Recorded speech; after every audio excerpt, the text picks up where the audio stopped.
remarks.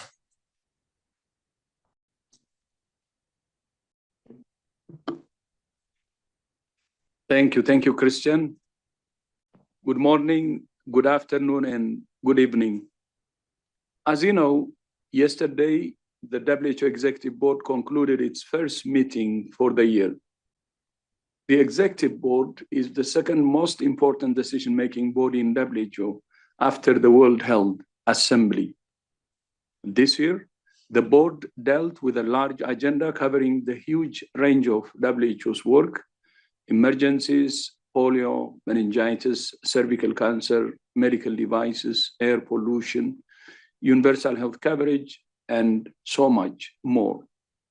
To support WHO's work around the world, the board recommended that the Health Assembly approves program budget for 2026 and 2027. The board also recommended that the Health Assembly approve the next 20% increase in access contributions, the membership fees that countries pay. In 2022, member states agreed to gradually increase access contributions from 16% of the base budget to 50%. The increase approved by the board this week is the next step towards that target and is critical for putting WHO on a more sustainable financial footing. Now to the Ebola outbreak in Uganda. So far, the government has reported 9 confirmed cases, including 1 death. More than 260 contacts have been identified and are being monitored. I thank the government of Uganda for its leadership and partnership. WHO is on the ground supporting the government's response. We're providing surge support for surveillance, laboratories, logistics, infection prevention and control in hospitals, treatment centers, and research. National emergency medical teams trained by WHO are providing care for those infected, and we're providing critical supplies from our logistics hubs in Nairobi and Dubai. There are no authorized vaccines or therapeutics against the species of Ebola virus responsible for this outbreak. But thanks to preparedness measures that the government took after the previous outbreak and the global research collaboration led by WHO, we were able to start a trial of a candidate vaccine just 4 days after the outbreak was declared. A therapeutics trial will start as soon as national authorities provide approval. To support the response, I'm releasing $2 million from the WHO Contingency Fund for Emergencies. This is in addition to the $1 million that we contributed earlier to set up the initial response. I thank all donors and partners who are supporting the response. Now to the recent surge in violence in Eastern Democratic Republic of the Congo, which has led to significant loss of life, injuries, displacement, and the destruction of critical health infrastructure. More than 900 deaths have been reported and more than 4,000 injuries. At most, only 1/3 of people who need health services in North and South Kivu are able to receive them. Pregnant women cannot reach health facilities or safe delivery. And the threat of infectious diseases, including mpox and cholera, has multiplied. Hospitals and morgues are overwhelmed. Some health workers have had to flee, while others have been working around the clock for days. WHO remains on the ground, although insecurity is limiting our operations. Anticipating an escalation of violence, we have been working since November to pre-position supplies, including medicines and fuel. However, these supplies are running out and others are running dangerously low or have been looted. We're continuing to respond as best we can. As always, the best medicine is peace. Now to Gaza.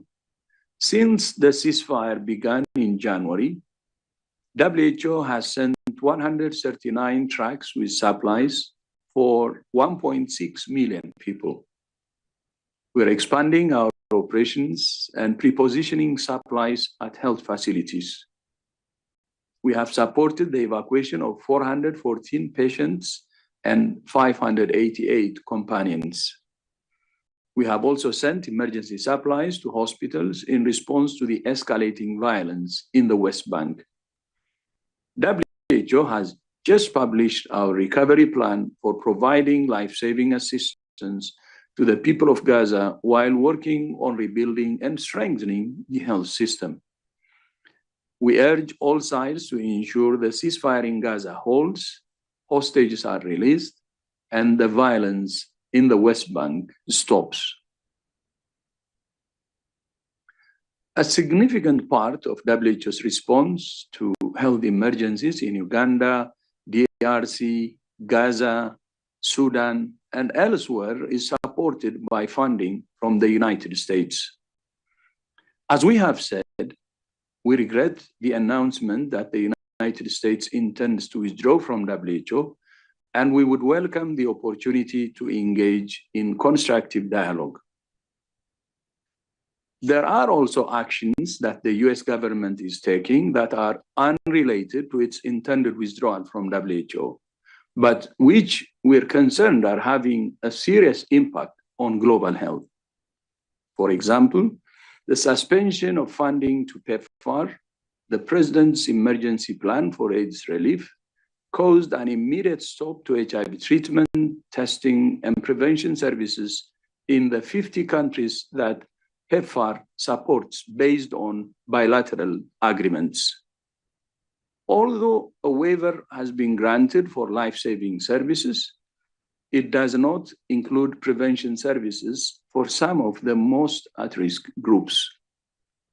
Despite the waiver, clinics are shuttered and health workers have been put on leave. WHO is gathering data on service disruptions and supporting countries with mitigation measures, including by filling gaps in supplies of antiretrovirals. The sudden suspension of US funding and the sudden disengagement of US institutions is also affecting the response to global efforts to eradicate polio and the response to mpox epidemics in Africa. In Myanmar, almost 60,000 people, most of them women and children, have been left with no access to life-saving services. And we have limited information about the spread of avian influenza among dairy cattle in the US or human cases. We ask the US to consider continuing its funding at least until solutions can be found. Finally, every year, an estimated 400,000 children worldwide develop cancer. In high-income countries, almost 90% of children survive. In low and middle-income countries, survival rates are often below 30%. In 2018, WHO established a global initiative on childhood cancer with St. Jude Children's Research Hospital in the United States and more than 100 other partners. As part of the initiative, WHO and St. Jude have also established a global platform to improve access to life-saving medicines for children with cancer in low and middle-income countries. Yesterday, we began distributing childhood cancer medicines at no cost in the first two countries, Mongolia and Uzbekistan. Further shipments of medicines are planned for another 4 countries, Ecuador, Jordan, Nepal, and Zambia. We estimate these treatments will reach about 5,000 children with cancer across at least 30 hospitals in 6 countries this year. 6 more countries have been invited to join the platform, and over the next 5 to 7 years, we aim to reach 120,000 children in 50 countries. We're very encouraged to see how this program has grown since we started in 2018. And we thank St. Jude for its partnership. And Christian, back to you. Thank you so much, Dr. Tedros. And with this, we'll open the round for questions again. Please raise your hand with the raise your hand icon in order to get into the list. And the first goes to EFE. Antonio Brotto from EFE, please go ahead. Thank you, Christian, and thank you, Mr. Tedros. My question concerns Argentina's recent announcement that it will leave the WHO following the footsteps of the United States. What is your reaction, and do you fear this is leading to further exits and the formation of a global health system divided into blocks in the future? Thank you very much. Thank you very much, Antonio. I believe we have Steve Solomon, our principal legal advisor, on the phone as well. If so, no, we start with the DG. No, Antonio. I will take that. So thank you for that question. We regret the announcement by Argentina, and I hope they will reconsider their decision and look forward to engage them. Thank you. Thanks so much. Next question goes to Helen Branswell from STAT. Helen, please go ahead and unmute. Thank you very much for taking my question. I wanted to follow up on a couple of things the Director General said in his opening comments. Do I read you correctly that you have had no engagement with the United States in terms of you said you would welcome the opportunity to have dialogue. Has there been none? There is no openness there to discuss possible other routes. And you also said that the WHO has limited information on avian influenza. Is the United States not abiding by its requirements under the international health regulations to report cases of avian influenza to WHO? Thank you. Thank you very much. We'll start with Dr. Van Kerkhove.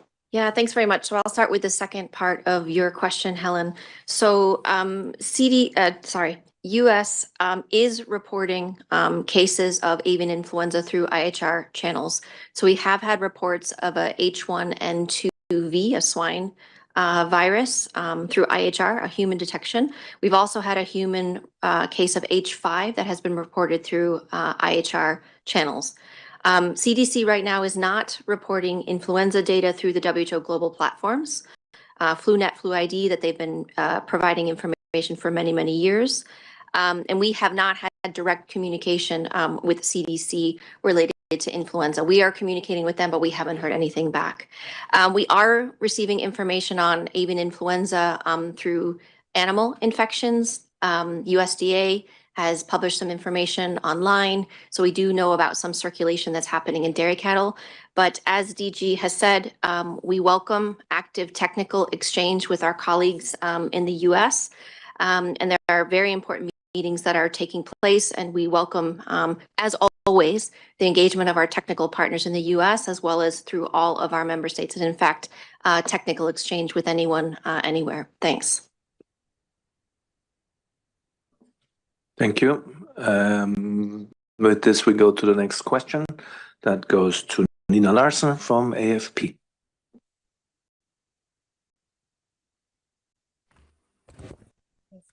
Hello. Can you hear me? Now it's better. Yeah, now we do. Yeah, I wanted to follow up on that. In terms of the information that you're receiving from the US, are you confident that they are doing enough surveillance and also that they are communicating the cases that are arising, or that there is a bit of an overview in case dangerous changes occur? And I also had a follow up on the question on Argentina. I was wondering if you could say, I know that the US withdrawal, it will take 1 year. I think that was only the US that had that rule. So does that mean that Argentina has already withdrawn from the WHO, and what impact will that have on the organization? Thank you very much. Yeah, we'll start again with Dr. Van. Yeah, thanks. So I assume your question, Nina, was related to avian influenza, although I don't think you put that in the question. The US has a very strong surveillance system for influenza. And prior to a few weeks ago, we had active dialogue with our colleagues at US CDC, with HHS, with FDA, with USDA, with many. And the reporting was coming through online platforms like I just mentioned with FluNet and FluID, but also through technical exchanges that we had with them on a regular basis, regular calls. We are confident that the US has detection capabilities to identify zoonotic influenza in animals, in humans who are working with exposed animals or infected animals. We encourage the dialogue to continue with us and that technical exchange. We encourage reporting through IHR, and they are continuing to report through IHR. We had been very active in working with US, with our WOHA colleagues, with FAO colleagues to strengthen surveillance in animals, particularly in dairy cattle, to see what more could be done at looking at preventing transmission between herds to new animal species, to look at biosecurity on farms. And that work was starting, that work was underway. We are doing this in a number of countries around the world because zoonotic influenza is a risk globally. So there is a strong surveillance system that is there. There are reporting mechanisms that exist. And as the DG has said, we encourage that reporting to continue through the online platforms that they have and for the dialogue with us to continue. Thank you very much. Then we should go maybe to Steve Solomon again, our principal legal advisor for that second part. Thank you. Christian, thank you. So the question of Argentina or any country withdrawing from WHO has a number of dimensions to it, including legal and historical. It's fair to say in this sense that it is not straightforward. So as a legal matter, the WHO Constitution, the UN Charter, does not have a withdrawal clause. This was because the drafters of the Constitution were aware of the importance of global health being addressed in a way that is truly universal, so as to leave no one behind, so as to promote health for all countries and their people. So the question of whether withdrawal is possible, and if so, how it would be given effect and under what conditions, is a matter of interpretation and ultimately a question for the World Health Assembly. So how is it, as the questioner asks, how is it that the US has announced its withdrawal if the WHO Constitution doesn't have a provision for withdrawal? The answer is that the US, when it joined in 1948, made a reservation where it reserved for itself the right to withdraw. All other WHO countries at the time agreed to this. They accepted the US reservation. Only the US made this reservation. No other member state then or since has made such a reservation. So what about the member states without a reservation? Historically, in the first decade of WHO's history, there were a few cases where member states without a reservation announced their withdrawal. However, these cases were not regarded by the World Health Assembly as withdrawals. The countries involved were regarded as having inactive status. They were not regarded as having effectively withdrawn in a legal sense. The question of how any announcement of withdrawal by member states without a reservation on withdrawal, the question of how that would be handled now in 2025 would be a matter for consideration again by the World Health Assembly. The World Health Assembly remains the correct forum where all 194 WHO member states can work through this issue. Thank you. Thank you both so much for these explanations. Now, next question goes to political, Carmen Paun. Carmen, please go ahead and unmute. Thank you so much, Christian. I wanted to follow up on the cooperation with the US on the Ebola outbreak in Uganda. yesterday, Elon Musk said that they have unblocked, or I don't even remember exactly what he said, but basically they had unblocked some financing for the response to the Ebola outbreak. And I was wondering if you can confirm that, if you've seen any of that money or any technical cooperation from the US happening amid all the fast changes that are happening over here. Thank you. Thank you very much. Unfortunately, our representative from Uganda has left, had to leave. So we go over to Dr. Abdi Mahamud, Director at the Interim for Alert and Response Coordination, please. Thanks. As DG said, we welcome the dialogue and close collaborations coming from US, both US CDC at the field level, both in Uganda and Tanzania, have been given permission to work very closely with WHO, and we have seen the initial announcement from the US to support the response. So we would like to see more because the demand is huge. Uganda has a very strong capability, have responded. This is the 8th Ebola disease outbreak they're dealing, but it started in the capital, and I think it will be very important for all countries to show that solidarity, not only for Uganda, but all other countries dealing with this response. So we welcome that support and we expect more. Thank you very much, Abdi. Next goes to Alexander Tin from CBS. Alexander, please go ahead and unmute. Hi, thanks for calling on me. On Sudan virus in Uganda, are you able to provide an update on the investigation of cases without an epi-link? And also following up on what Dr. Van Kerkhove said, can you clarify how you think that will impact the upcoming influenza consultation? Thank you. We start with Dr. Mahamud again. Thanks. Just to reiterate again, all the confirmed cases, the 9, are all epidemiological linked to the index cases.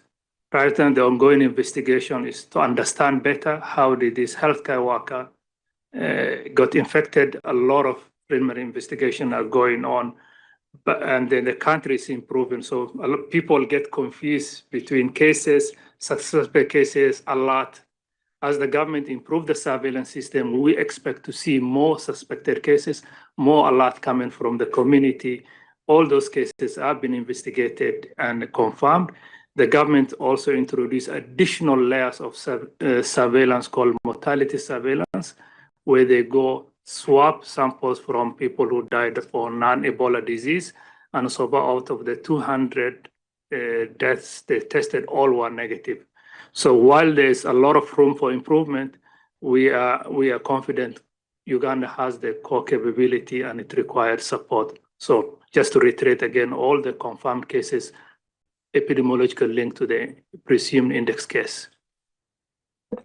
Thank you. And second part to Dr. Van Kerkhove. Yeah, thanks. So there's a vaccine composition meeting that's taking place in a couple of weeks.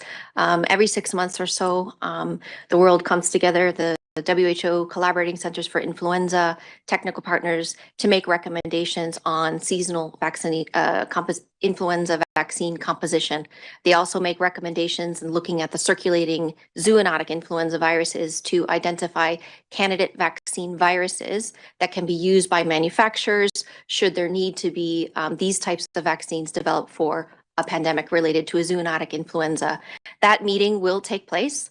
There are many meetings that actually lead up to the face-to-face meeting that happens every 6 months or so. US CDC and many partners, we actually have national influenza centers in 130 member states that contribute data to this assessment that happens every 6 months to make the recommendation for the seasonal vaccine composition. So those meetings have been taking place. Data has been exchanged. The face-to-face meeting will take place in a couple of weeks and the recommendation will come. So I think it's really important that that there are several WHO collaborating centers, including some in the United States. They play a major role in the global influenza surveillance and response system. This system has been in operation for 73 years. They are characterizing viruses, influenza viruses that are circulating.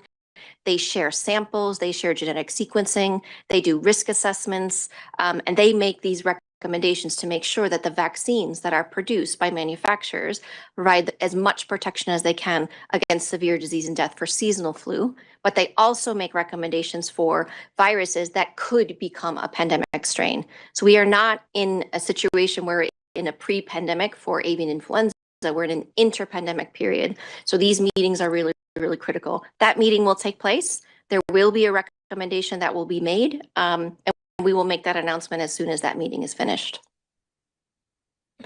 Thank you very much. Next question goes to Jamie Keaton from AP. Jamie, please go ahead. Thank you, Christian. Nice to see you all again. I would like to ask Dr. Tedros, I have a few quick questions. I'm sorry, it's rare that I get an opportunity. So I'd like to ask Dr. Tedros, if you could just be specific. In your preliminary remarks, you mentioned that 60,000 people, more than 60,000 people in Myanmar have no access to life-saving services. And you mentioned that the effects of polio and mpox because of the U.S. funding cuts. Could you just be more specific, if possible, about the real impact, the real-world impacts of the U.S. Funding cuts? And if I could just ask Dr. Van Kerkhove, you mentioned that the U.S. stopped reporting influenza data through the WHO global system. Could you be specific about when that was, please? And sorry, I'd just like to slide in one last one. You mentioned that there's not been information sharing from the United States. How much does that remind you of when the United States was asking China to share more information during the COVID pandemic? Thanks. Thank you very much, Jamie. Can I please remind everybody, because you have a long list of journalists today who want to ask questions, please. I know you all have been holding your questions for long, but please refrain to one question only.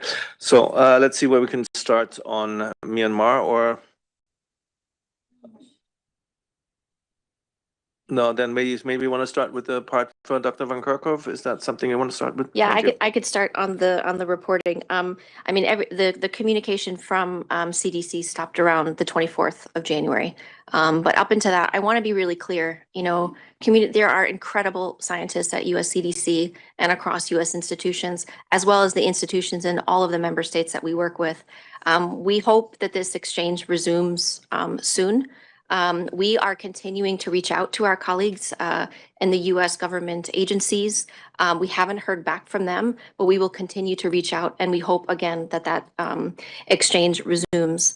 I want to reiterate that the U.S. has reported human cases of avian influenza through IHR. That has continued. And we do hope that there will be more uploads to the different websites and through the different portals related to influenza, as well as other diseases. So it's not just influenza, obviously, that we're concerned about, but all of them. And this ask is for all of our member states, you know, to continue to do good detection work, to utilize their surveillance systems, multiple components of surveillance systems, because everything that we do in support of our member states in pandemic prevention, preparedness, readiness, response is around surveillance, detection, collaboration, and supporting those capacities that exist in all countries so that we can prevent that next big event from happening. Thank you very much. And now let me look around if we have Dr. Zakaria maybe for the partner. Dr. Zakaria, to remind everyone, is the unit head for humanitarian and disaster action. Please go ahead, Teresa.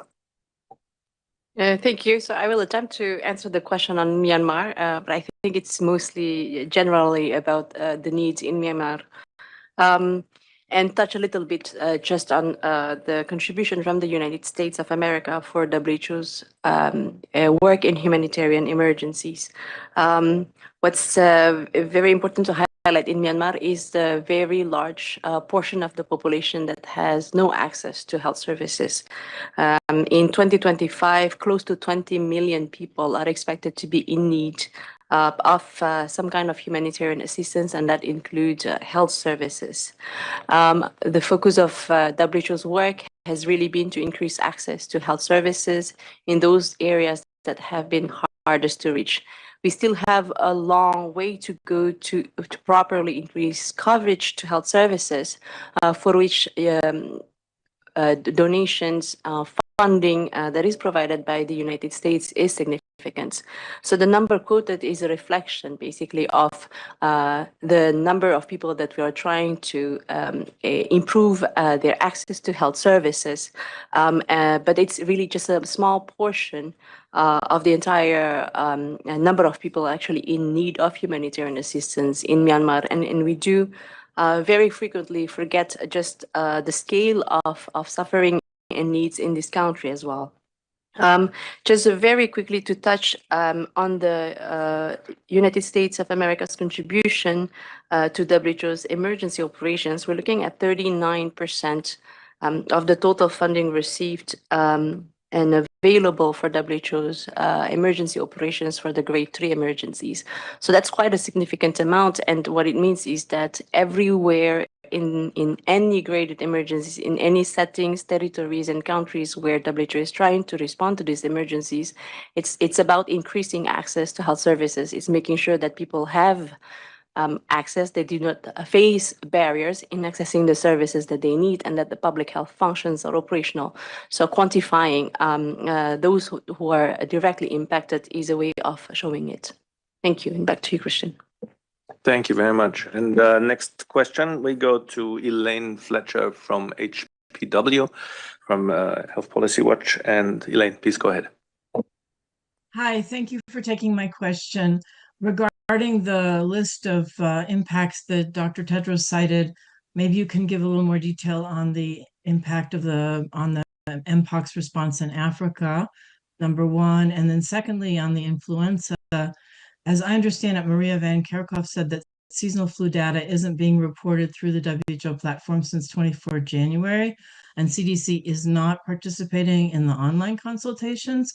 Do you know if the US will participate in the upcoming face-to-face meeting? And is the upshot of this that people in the Southern Hemisphere won't get as good a flu shot next year because the US simply hasn't reported their data on circulating viruses? Thank you very much. Maybe you want to start with that last part first, Dr. Van Kerkhoff. Yeah, sure. So the vaccine composition meeting will take place in a couple of weeks.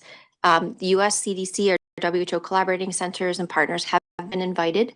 Don't know if they will come, but as I said in my previous answer, there are many meetings that actually lead up to the face-to-face vaccine composition meeting.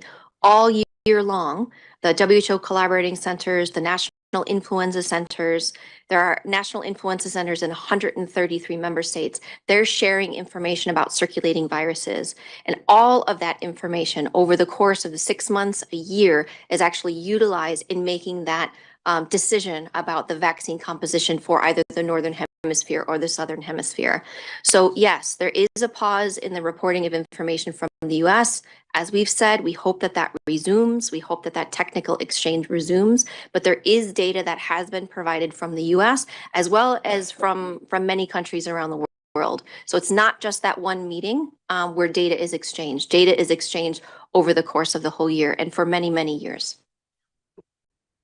Thank you so much. And for the first part, we go over to Dr. Mahmoud.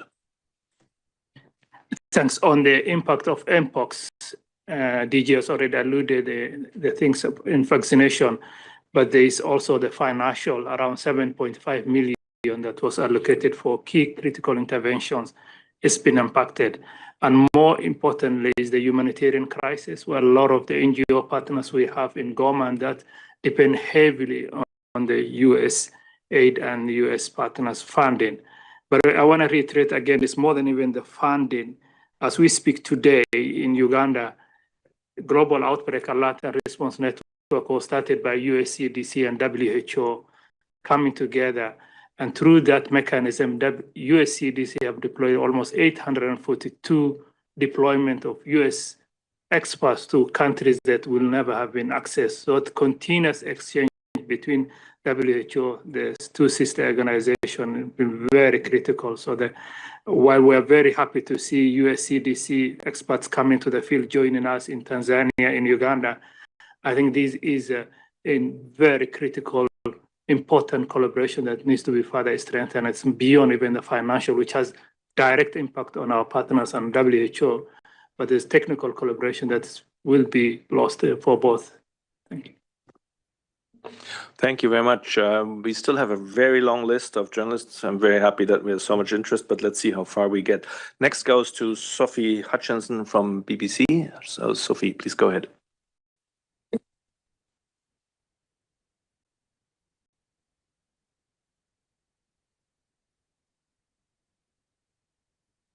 Sophie, you may need to unmute.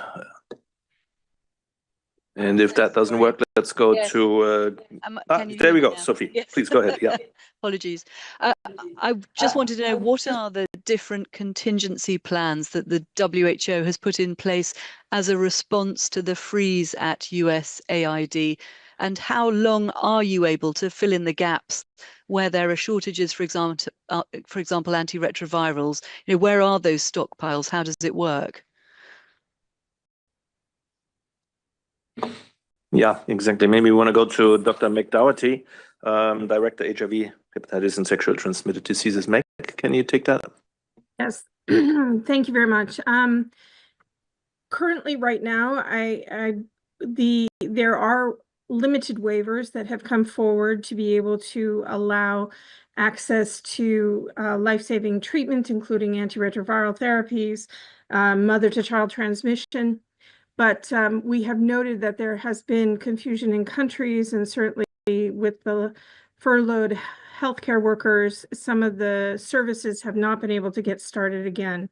So what we've been doing at our coordination is having contact with countries, ministries, and when there are requests for other antiretrovirals to go to one country or another, we seek support from country to country for sharing. This is a very short-term, limited approach that we did during COVID to ensure life-saving medicines were available.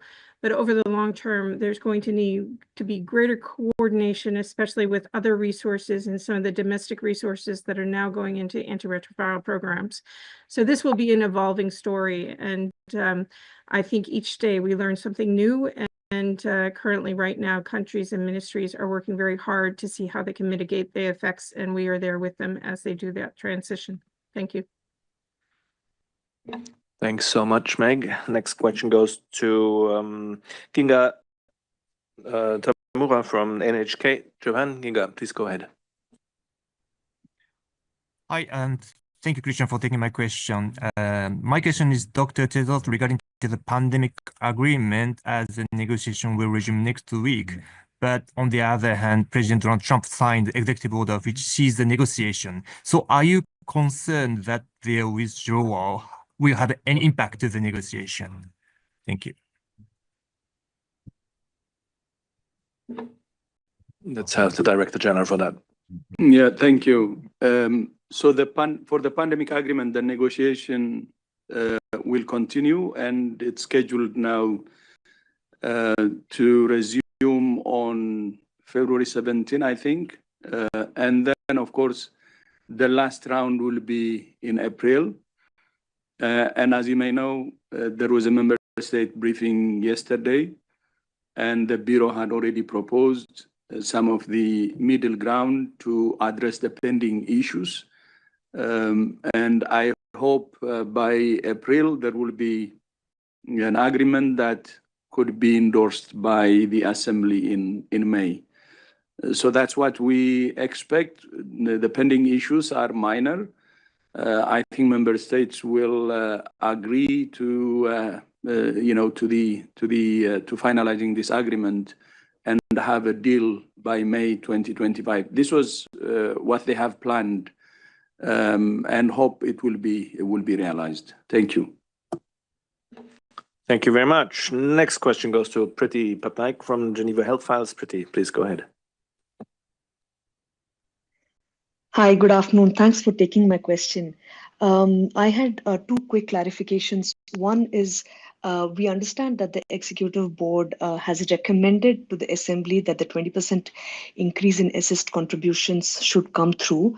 Do we understand that China has actually agreed for the increase in 20% for assist contributions as per the new scale of assessments? And the second is, if you could tell us a little bit more on a potential creative endowment for WHO. details are short, so it'll be great if you can sort of talk about the purpose of this. Thanks. Thanks, Priti. That's for the DG. Yeah, thank you. So the 20% was agreed by the board, and it was by consensus. And we hope the assembly will endorse that. On the endowment, as you know, we started WHO transformation in 2017 as soon as I took over. Actually, the first document was prepared in 2018, which outlines a roadmap based on 7 pillars to transform WHO. And one of the pillars was sustainable financing. And the reason for having that sustainable financing pillar was because of the assessment we did at that time, which identified dependency of WHO on few traditional donors as a risk. Because, as you know, if you don't have a broader donor base, if it's a narrow one and you depend on few traditional donors, when one withdraws because of any reason, the organization may not be able to absorb the shock. So that's when we started in 2018 to expand the donor base. And to expand the donor base, we proposed a long list of solutions, actually. But the 3 that popped out then, I mean, the clear ones were, first, increase in access contribution. That means all 194 member states to increase their membership fee. And then the second was starting an investment round. And this is a voluntary one that all member states can participate, but beyond even member states, including foundations. And the third was the establishment of the WHO Foundation to tap into the private sector, because WHO cannot mobilize resources directly from the private sector in order to avoid the conflict of interest. Of course, there were additional advices at that time or additional ideas that were proposed. One was cost recovery. We provide services, and there are services we provide to institutions or people who can pay. So cost recovery was one. And at that time, there was talk about endowment, but that was not really a clear decision then. But it was one of the options also considered. So the whole purpose of the sustainable financing, as I said earlier, is to broaden the donor base. And the member states are now supporting us with that. And as you know, the access contribution, they have agreed to increase by 50%. And this is the second installment, by the way. The first installment was already done by member states. Investment round has generated some resources. WHO Foundation has generated some resources. Some cost recovery has been done. And our donor base actually is on the increase. And if we have endowment that will further help us in sustainable financing, especially when we talk about resources, by the way, and broader donor base, the quality of the funding improves. And it's not just about the amount of money, but it's about the quality of it, which empowers WHO. Because when the money is flexible and when it's drawn from a broader donor base, then WHO can use that flexible funding to support countries based on the priorities. For instance, support countries based on the SDG priorities, so countries can achieve the health SDGs. So the endowment, as you said, could also help. On the endowment is one thing we discussed during PBAC, an endowment of $50 billion, if we can establish that, that's what we are targeting. That could also contribute to the resource WHO will access. But that's at an early stage. we depend more on the 4 instruments which I have already told you. And those instruments have started to deliver. So we will continue to use those instruments at hand while working on the endowment, which is still at an early stage and still an idea that hasn't moved much. But that definitely will help us in getting more resources, more quality resources that can empower WHO and help countries based on their priorities. Thank you, and Christian. Thank you very much, Dr. Tedros. Next question goes to Sonia Wind from Bloomberg. Sonia, please go ahead. Hi, thank you very much for taking my question. I was wondering if you could talk a bit more about the countries that might step up their funding in response to the billion-dollar funding gap from the US. You could give some more specifics there. That would be great. Thank you very much.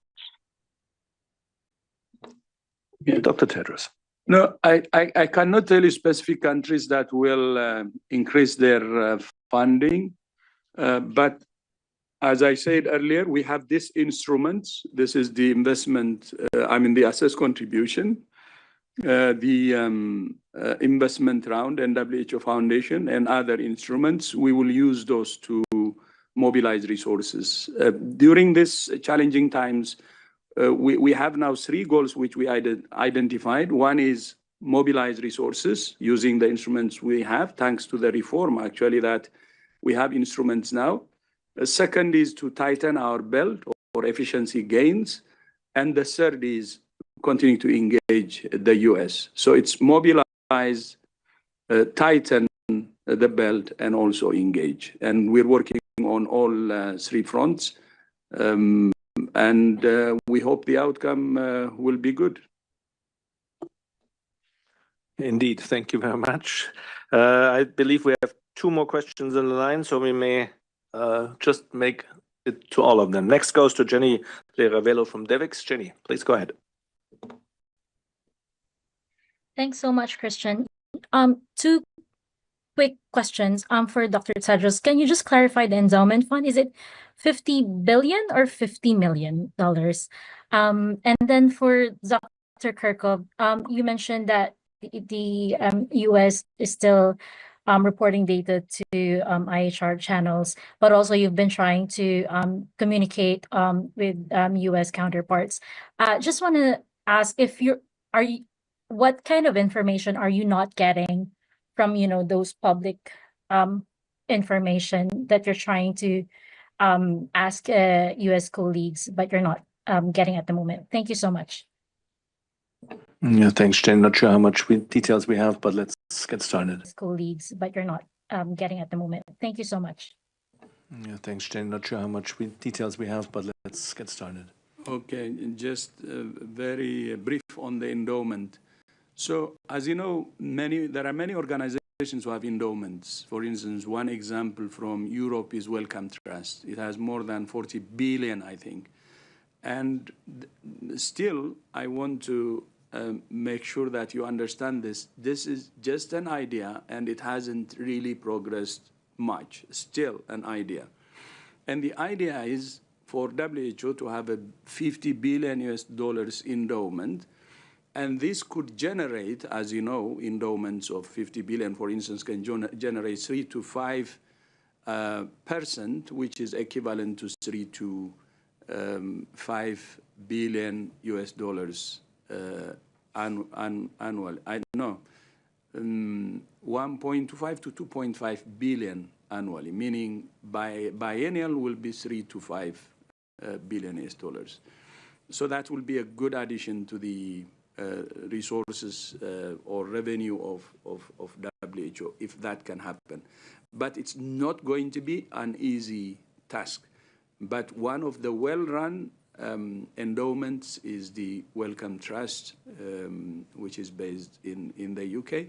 But there are many other examples of endowments, by the way, and they could generate 3 to 5% annually. And but I want to again say, this is just an idea, that hopefully will be realized, but we haven't still started to get into action. This is an idea that we're putting together and try to understand how we can make it happen, and hope